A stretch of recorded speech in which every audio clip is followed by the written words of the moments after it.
Queridos alumnos y alumnas, sean todos bienvenidos a nuestra materia de cuarto año de economía. Si bien se llama economía industrial, pero su contenido tiene que ver total y absolutamente con teoría de juegos. En tanto que nosotros en esta primera unidad vamos a hacer una introducción al razonamiento estratégico, que es para nosotros una de las herramientas más importantes luego cuando analicemos propiamente debidamente lo que es la economía industrial moderna o la organización industrial, siendo su herramienta más importante justamente la teoría de juegos, porque nos permite entender el comportamiento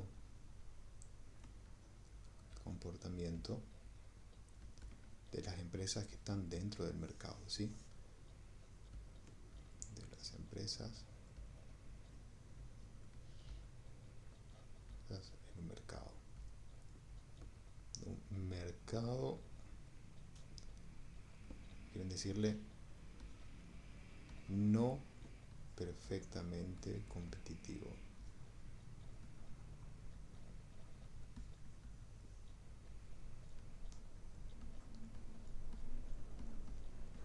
Bueno, entonces entendemos que la teoría de los juegos para nosotros, teoría de juegos para nosotros es una herramienta que vamos a utilizar después cuando trabajemos propiamente con el contenido de economía industrial.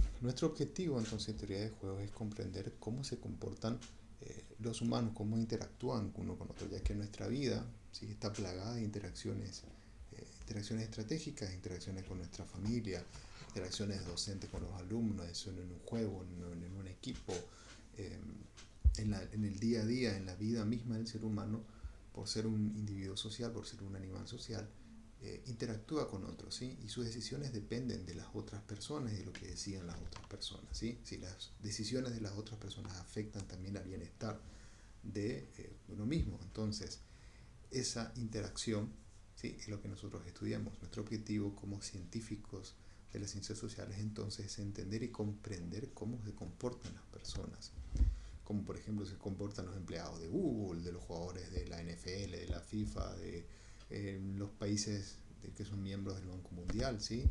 Usted, su familia, sus vecinos y amigos, los del barrio, todos, ¿sí? Todas las decisiones que nosotros tomamos tienen que ver y están encuadradas dentro de algún comportamiento de teoría de juegos. Entonces, comprender la forma en que se comportan las personas y por qué lo hacen, ¿sí? Este es el objetivo, los objetivos principales de la teoría de juegos. Entonces, y otra es proporcionar para nosotros un marco de referencia, ¿sí? Proporcionar una orientación sobre qué hacer y cómo interactuar entre las personas. Yo les recomiendo mucho, por ejemplo, que lean el libro, ¿verdad? Otros materiales para poder ir profundizando también, porque nuestra presentación en PowerPoint generalmente suele ser bastante rápida y bastante resumida. Entonces, lo que nosotros buscamos es proporcionar una orientación sobre el qué hacer en interactuar con otras personas desde el punto de vista estratégico. Entonces, se puede utilizar la teoría de los juegos para entonces explicar, predecir y proscribir el comportamiento, es decir, para poner el comportamiento, para encasillar el comportamiento, ¿sí? Dentro de unos parámetros y forzar el comportamiento para que quede dentro de un comportamiento predecible, ¿sí? Entonces esas son las finalidades que tiene teoría de juegos. Por ejemplo, como los que tenemos aquí, cómo se resuelve un conflicto con los padres, cómo se participa en un concurso deportivo, cómo compiten las empresas, cómo conspiran las personas de un reality show, como era acá, el ejemplo del autor, como Survivor, una serie bastante vieja. Bueno, miren, por ejemplo, un concurso deportivo, o si lo quieren decir en un partido de fútbol, te toca patear un penal, ¿sí? Y en el penal no solamente importa hacia qué lado vas a elegir, es decir, hacia qué lugar del arco vas a querer patear, sino que también depende de mucho qué va a ser el arquero que tenés de frente. Entonces, tu óptimo depende de qué elija la otra persona. Y por ejemplo, si metemos el gol, hacemos bien a nuestro equipo. y perjudicamos a los otros. Y si sucede lo contrario, es al revés, ¿sí? Entonces todo tiene una consecuencia dentro de lo que nosotros analizamos en teoría de juegos. Ahora, la teoría de juegos entonces estudia la relación, estudia situaciones en las que existe interdependencia estratégica. Esta es la palabra importante para nosotros. Interdependencia quiere decir que afecta, o lo que uno hace afecta el bienestar de los demás. Entonces, la interdependencia estratégica es lo que mejor es para usted, ¿sí? Depende de lo que haga otra persona. ¿Sí? Por ejemplo, esto está traducido de un material en inglés, ¿sí? Patear un gol ganador frente a patear un penal, ¿sí? Ese fue el ejemplo que les mostré recién. Entonces la interdependencia estratégica es obtener lo que mejor que usted, lo que uno puede, depende a la vez de lo que haga la otra persona, no solamente de tu propia decisión.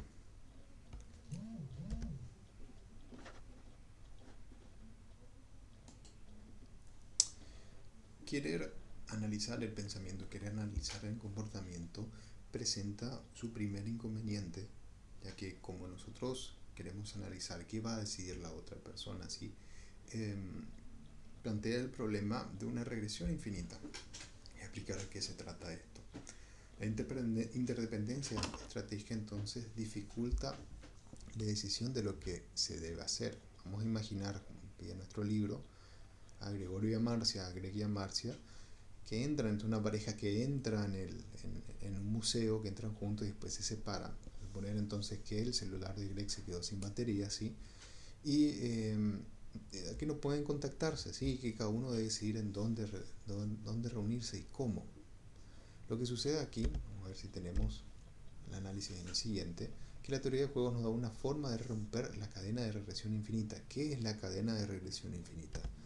Para que Greg se vaya al lugar donde Marcia está, tiene que preguntarse qué haría Marcia, ¿sí? ¿Sí? ¿Por qué no puede Greg simplemente ir a donde cree que irá Marcia? Porque Marcia irá a donde cree que irá Greg. Así que Greg necesita pensar en lo que Marcia cree que hará. Entonces vamos a llegar a un momento donde cada uno va a estar pensando sobre lo que está pensando, sobre lo que está pensando el siguiente, y así de forma sucesiva hasta el infinito y más allá, ¿sí?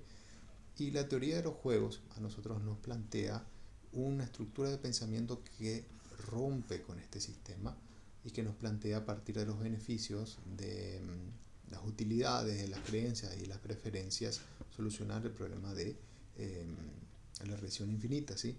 Este ha sido un encuentro dentro de todo que estamos hablando de Cournot, que fue el primero que trabaja sobre la idea de los óptimos que dependen de los óptimos de las otras personas, ¿sí?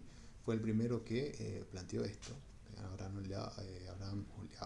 Habrán escuchado alguna vez de Leopoldo de Cournot, ¿sí?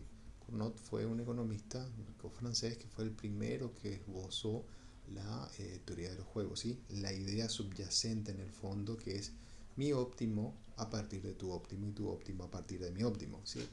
Entonces Cournot fue el primero que planteó este razonamiento, ¿sí? Por eso se conoce como, tenemos después más adelante, el óptimo de Nash y Cournot.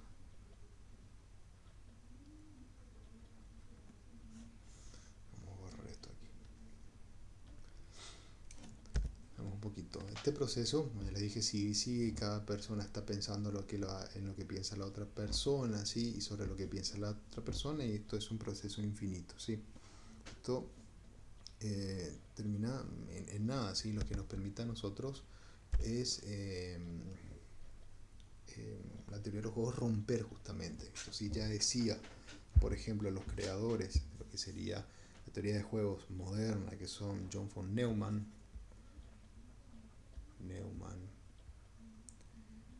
von Neumann y Moore, así si puedo escribir, Morgan,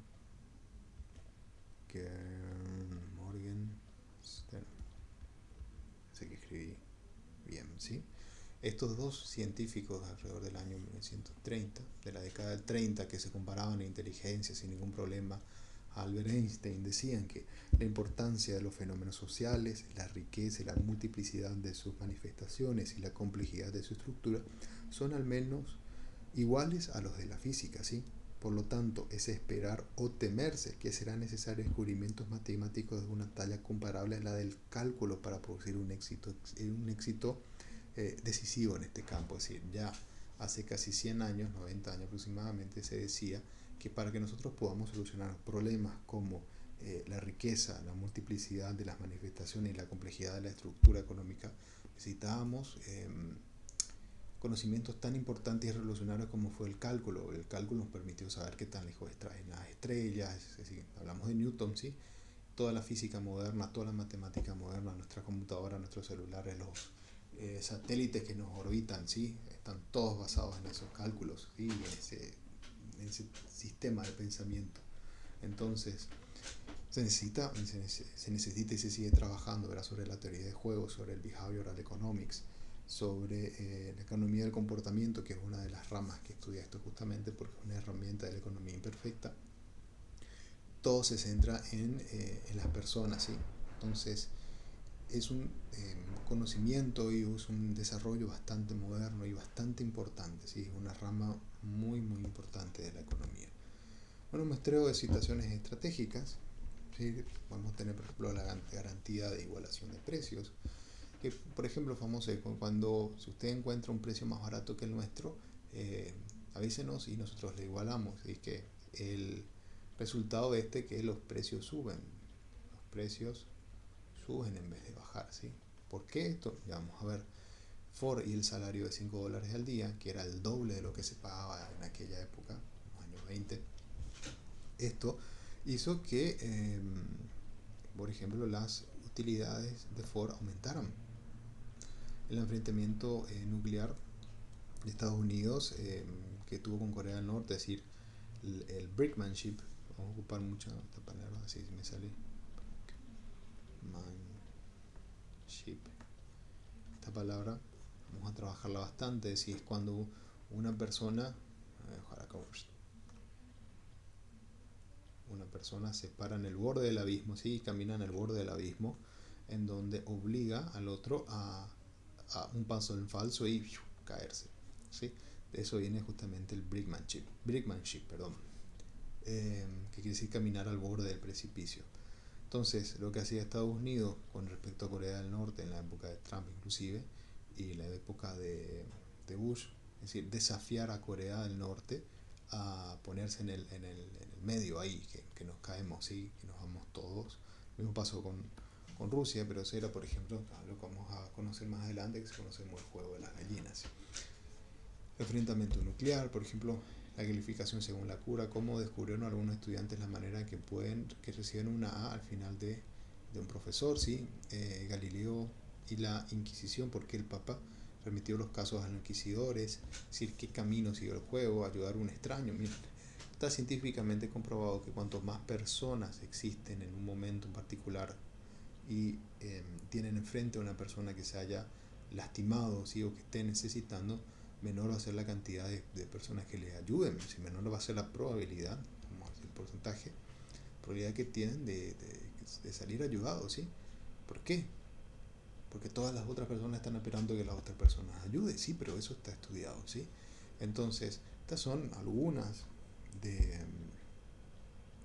bueno, voy a decir algunas de las funciones, así tenemos un poquito más subastas de oferta promedio en Italia, como permitió un nuevo formato de oferta a los postores coludirse y establecer ofertas excesivamente altas. La guerra de trincheras de la Primera Guerra Mundial, como lograron y mantuvieron los soldados aliados y alemanes treguas ocasionales entre periodos de lucha. El dopaje, es decir, el dopaje en el deporte es prácticamente un equilibrio de Nash. Un equilibrio de Nash. Eso sí lo vamos a ver, ¿sí? Vamos a dejar este videito acá, entonces yo después voy a venir con un ejemplo de interacción estratégica para que veamos cómo no solamente es importante lo que nosotros decidamos para maximizar nuestro beneficio, sino que la información que le dejemos a la otra persona, y eso vamos a verlo en el juego de la concentración, ¿sí?